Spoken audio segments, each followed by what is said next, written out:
Everyone, welcome to my channel. I am Neha. आज करेंगे हम क्लास 11 बिजनेस स्टडीज़ एंड आज का हमारा टॉपिक है difference between memorandum of association and articles of association. And guys, इस चैनल में हम जितनी भी वीडियोस करेंगे वो सभी एनसीईआरटी की बुक्स में कैसे करेंगे। सो देखो बुक में क्या लिखा है। यहाँ पे हम डिफरेंस पढ़ रहे हैं मेमोरेंडम ऑफ एसोसिएशन का और आर्टिकल्स ऑफ एसोसिएशन का। सबसे पहला पॉइंट है इनके डिफरेंस का, objectives. So memorandum of association defines the objects for which the company is formed. So जो आपका MOA है वो क्या बताता है कि भाई ये जो कंपनी बनी है क्यों बनी है, इसका मेन ऑब्जेक्टिव क्या है, किस रीज़न से, क्या करने के लिए हमने बनाई है। नेक्स्ट है AOA। सो ये इसमें क्या लिखा होता है, are the rules of internal management of the company, यानी कंपनी के रूल्स एंड रेगुलेशन क्या हैं।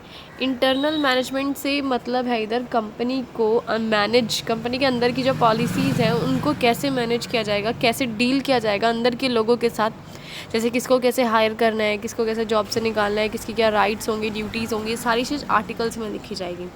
दे indicate how the objectives of the company are to be achieved, यानी AOA हमें ये बताते हैं कि हमें अपनी कंपनी के ऑब्जेक्टिव्स अचीव कैसे करने हैं, हम करेंगे क्या क्या काम उसमें, है ना। नेक्स्ट है पोजीशन क्या होती है। This is the main document of the company, सबसे ज़्यादा इंपॉर्टेंट डॉक्यूमेंट होता है कंपनी का memorandum of association and is subordinate to the Companies Act. Subordinate शब्द का मतलब है किसी के नीचे होना, ठीक है। सो कंपनीज एक्ट जो है सबको पता है कि बहुत बड़ा एक्ट है, उसके नीचे है, ठीक, मेमोरेंडम ऑफ एसोसिएशन, ठीक है। आगे बढ़ते हैं आर्टिकल्स ऑफ एसोसिएशन की बात। This is a subsidiary document. So main document था अपना मेमोरेंडम और सब्सिडरी डॉक्यूमेंट है आपका आर्टिकल्स ऑफ एसोसिएशन। सब्सिडरी का मतलब है जो यहाँ पे मेन के नीचे की बात हो रही है, यानी सबसे बड़ा कंपनीज एक्ट के नीचे मेमोरेंडम ऑफ एसोसिएशन और उसकी भी सब्सिडरी डॉक्यूमेंट यानी उसके भी नीचे articles of association and is subordinate to both the memorandum of association and the Companies Act. देखो वही बात लिखी है कि जो कंपनीज एक्ट है और मेमोरेंडम ऑफ एसोसिएशन है उसका सबऑर्डिनेट है ये AOA, यानी उन दोनों के ही नीचे है। सबसे ज़्यादा डाटा कंपनीज एक्ट में होता है, फिर से कम मेमोरेंडम में होता है, उससे कम आर्टिकल्स में होता है। चलो आगे बढ़ते हैं रिलेशनशिप के बारे में। Memorandum of association defines the relationship of the company with outsiders. So MOA में क्या होता है कि हम बाहर के लोगों के साथ कैसे डील करेंगे। आउटसाइडर्स में एग्जांपल हो गए जैसे गवर्नमेंट, तो उनके साथ उनकी कैसे डील किया जाए बाहर के लोगों के साथ, वो सभी चीज़ें यहाँ पे लिखी होती है MOA में। लेकिन अपना AOA में क्या लिखा होता है, defines the relationship of the members in the company, यानी कंपनी और उसके मेंबर्स के एम्प्लॉयज़ के बीच का रिलेशनशिप, यानी अंदर की अगर बात हो रही है कंपनी के तो कौन आएगा, यहाँ पे आर्टिकल्स की बात होगी, और रिलेशनशिप बाहर के लोगों की बात हो रही है तो यहाँ मेमोरेंडम की बात हो रही है। नेक्स्ट है validity. Acts beyond the memorandum association are invalid. Suppose कोई भी एक्ट या कोई भी एक्टिविटी हम कर रहे हैं बियॉन्ड द मेमोरेंडम की मतलब है कि मेमोरेंडम के बाहर जाके, यानी मेमोरेंडम में वो चीज़ लिखी नहीं है लेकिन फिर भी हम अपनी इच्छा से वो काम कर रहे हैं, तो वो इनवैलिड माना जाएगा, उसकी कोई वैल्यू नहीं मानी जाएगी, उसकी कोई कीमत नहीं है।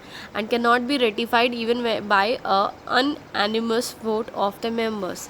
अनएनिमस वोट का मतलब क्या है, चाहे सभी मेंबर्स मिलके बोल दे, वोट दे, चाहे सभी मेंबर्स बोल दे कि भाई हाँ ये बात सही है, जो हमने ये कॉन्ट्रैक्ट साइन किया या कुछ भी हमने ये काम किया है, ये बात हम मानते हैं कि ये बात सही है और ये चीज़ वैलिड मानी जाएगी, तो भी उसे रेटिफाई नहीं किया जाएगा, यानी तो भी वो वैलिड नहीं मानी जाएगी।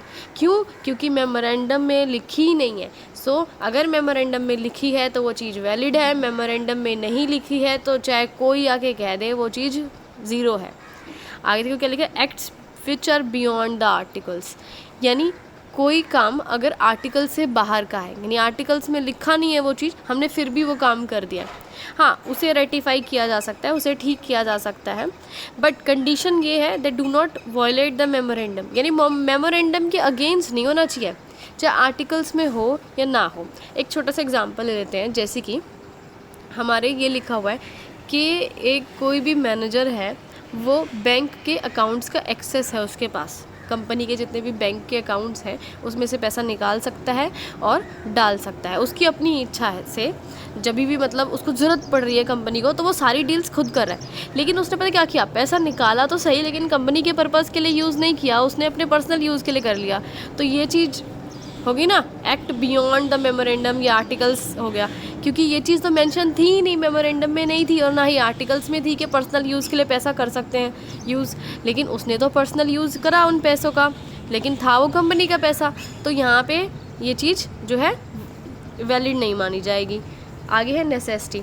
Every company has to file a memorandum association. भाई चाहे कोई भी कंपनी हो उसको मेमोरेंडम एसोसिएशन बनाना ही पड़ता है। लेकिन हाँ, अगर एक पब्लिक लिमिटेड कंपनी है तो उसके लिए ज़रूरी नहीं है कि वो आर्टिकल्स ऑफ एसोसिएशन खुद का बनाए पर्सनली, नहीं, बिल्कुल भी ज़रूरी नहीं है। वो टेबल एफ उठा सकता है कंपनीज एक्ट का, यानी उसमें मॉडल्स बने होते हैं, उनमें से कोई भी एक चूज़ कर सकता है अपनी इच्छा से, जो उनसे उसको पसंद आए। से वीडियो खत्म।